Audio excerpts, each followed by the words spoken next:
Olá, crianças! Estou de volta para nós conversarmos sobre nossas atividades de história, tá bom? Daquele kit da nossa escola Maria Tereza, certo? Atividade 1, faça um desenho de quando era bebê e de como você é hoje. Aí faz um desenho de quando você era bebê e faz um desenho de como você é hoje, tá bom? Eu no tempo. Os desenhos abaixo representam as várias etapas por onde uma pessoa passa durante a vida. Recorte as figuras e colhe-as na sequência. Então, criança, idoso, bebê, adulto, qual desses vai ser primeiro? O idoso? Não. O adulto? Não. Qual será? O bebê, né? Então, recorta, põe o bebê. E depois vocês vão colocando na sequência correta. Bebê, depois o que é? Criança, depois adulto, depois idoso. Coloca na sequência certinha, tá bom? Bem caprichado. Agora, faça um X no desenho que representa você hoje. Como você tá hoje? Onde você vai pôr o X? Depois, pinte aquele que mais parece com a sua mãe. Com a sua mãe, com a cuidadora, com a tia, tá bom? E mesma coisa para os meninos. Desenha quando era bebê, desenha como é hoje, certo? E aqui coloca na sequência correta, né? Vai colocar o idoso primeiro? Não. Qual que vai ser primeiro? O bebê. E depois vai colocando cada um na sequência correta. Depois, você vai pintar a figura que mais se parece com o seu pai, com o tio, com o cuidador, aquele que cuida de você, tá bom?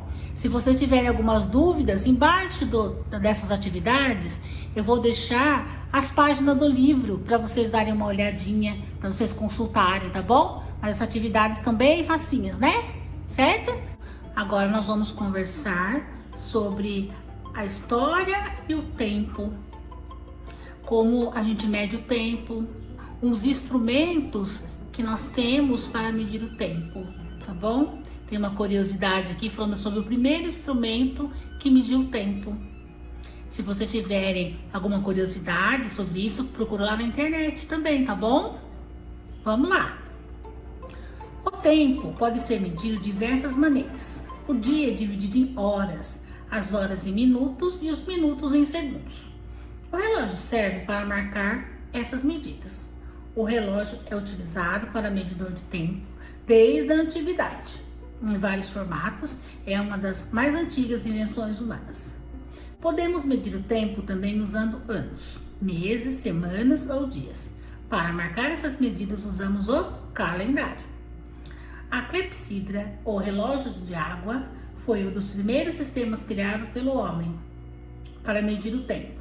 Trata-se de um dispositivo movido a água, que funciona por gravidade, no mesmo princípio da ampulheta de areia. A ampulheta é um dos meios mais antigos de medir o tempo. Também é conhecida como relógio de areia. Um relógio de sol mede a passagem de tempo para a gravação da posição do sol. Olha que interessante. Certo? E vocês, o que tem aí para medir o tempo, hein? Quais são os instrumentos? Ó, eu tenho o meu calendário, que eu gosto assim, bem grandão. Ó, o relógio do meu marido esse, tá? Porque o relógio que eu olho é o relógio do celular mesmo. E esse aqui é o meu relógio de parede, que fica na cozinha, que eu vejo as horas nele, quando eu tô pra lá e pra cá aqui em casa, certo? Agora, responda. É possível medir o tempo como? Como vocês podem medir o tempo? A resposta está aqui no texto, certo? Cite alguns instrumentos utilizados para medir o tempo. No texto também fala sobre isso e tem os desenhos, ó. Ó. Por que medir o tempo é tão importante? Por que vocês acham que temos que medir o tempo? Qual a importância da medição do tempo? Em sua casa existe um ou mais instrumentos que medem o tempo. Quais? Vocês viram que eu mostrei os meus, né? Agora escreva aqui, ó, quais são os de vocês. Até a próxima, tá? Tchau, tchau.